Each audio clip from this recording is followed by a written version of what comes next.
Yo boys, welcome to my video for INNARDS. These are the timestamps and they'll also be in the description. So once again, for picking this level, it was just another level off of the classic list of levels that we've made, and it was picked at random out of those. So the next classic level I do will probably be the Hell Factory, just as a quick information, but I will probably be going back to Calculator Core and finishing that first, just because I'm finishing exams here on Tuesday. So for the gameplay review, I'll start with the pre-drop.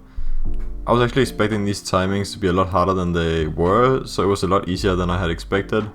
It's kind of a brain dead cutscene actually, like you don't really have to think in this part after a couple attempts. You can pretty much side read your way all the way to the ship. I also do think that it functions as a good introduction with the song being chill if we're talking from an artistic perspective. Then we get to the ship here, which is probably the hardest part of the pre-drop. It's a bit of an awkward way to do a ship part, the reverse part of the ship here at the start, where you dip down to hit the first green orb. Then the ball is actually very consistent, so yeah, this ball is really no worries. Then the UFO, I found it very good. I mean, unless you somehow can't do fast double taps, then this might be a bit more for you, but I found this UFO to be very good. So then we get into the drop, and of course the thing that always has to be said is that the 40% wave is just very unbalanced. Like most attempts from zero will end up dying here. For some reason this wave just wasn't nerfed enough to be comparable to the rest of the level, which is unfortunate, but it does get consistent with time. Then the next couple parts are fine until we get to this wave transition at 50%, which is very awkward how you are hitting these 3 orbs, and the last orb click you keep holding into the wave, which is just like it never actually starts at the same place. Sometimes you hit the wave portal earlier, so it's very awkward to transition into.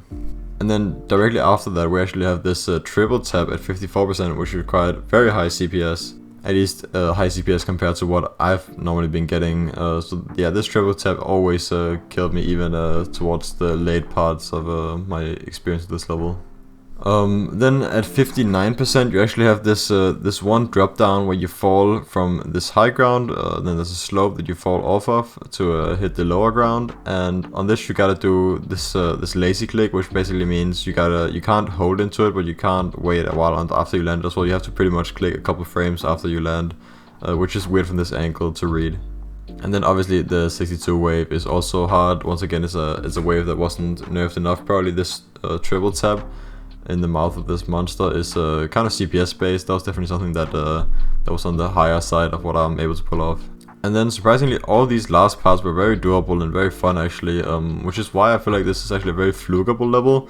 I was expecting to fluke it once I did my first 41 to 100 run and started going from zero. I didn't think I was going to end up having a lot of ending deaths on this. So overall, I really like most of the gameplay. I wasn't expecting it. Like, I feel like you have to be into this type of gameplay to enjoy it. Because it is awkward for sure, but it's also very original in the way the gameplay design is made. It's definitely a level that's gonna stick with me long into the future. In terms of the decoration and atmosphere, I think it has very coherent theming.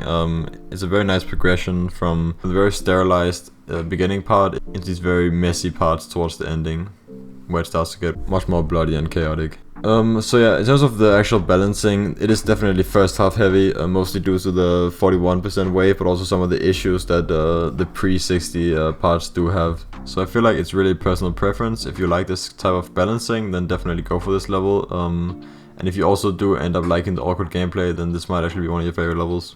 So for my difficulty assessment, I've chosen to place it here. This is, as always, only comparing to levels that I've already beaten.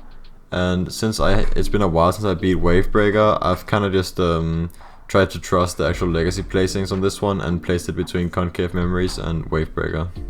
So for my experience with this, I quickly realized upon practicing the ending that I probably needed to switch up my grip a lot for this one, just like I'd done for Gunslinger, where I'd been using wrist grip for some of the faster parts. So due to the fact that I had spoken with Swipeborg just a bit ago about how he grips his mouse, I decided to just try out his grip for the entire completion of this. So since this first day of playing the level, I always stay with the Swipeborg grip the entire way to the final day of beating it, which is essentially just to do wrist strat just all the time on like any part. It doesn't matter if it's slow or not, you just always do wrist.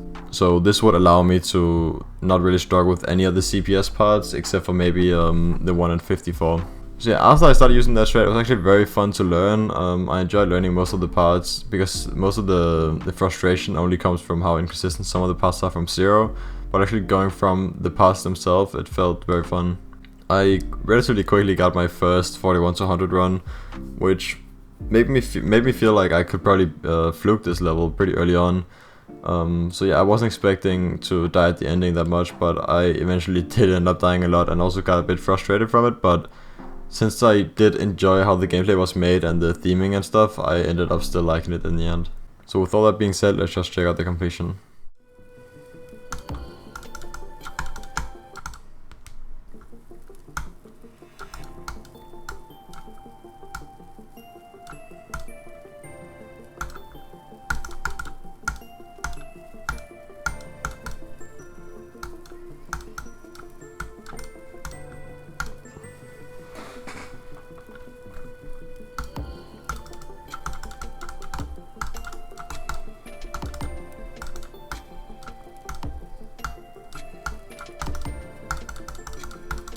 You go from 0?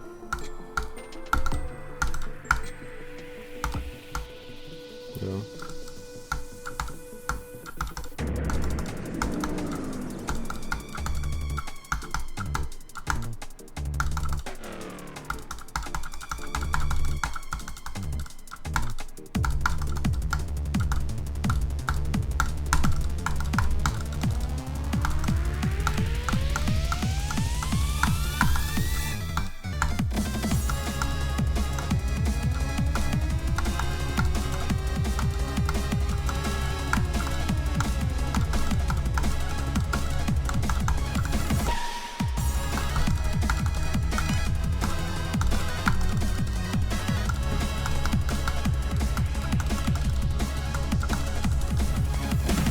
Beat it, thank god. Oh, You beat INNARDS? Yeah. What the fuck?